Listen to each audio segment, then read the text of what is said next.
Okay, so I found the problem. It's all brand new batteries right here. They all have batteries. Brand new.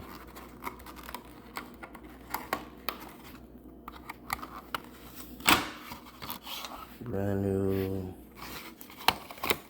Brand new. So they all have brand new batteries. But the problem,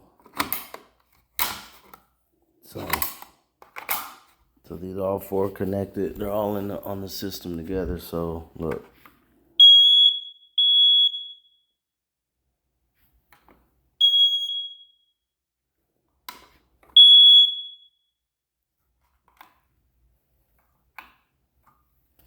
So that one's faulty. So it's causing all of them to chirp. So we'll replace them with these battery.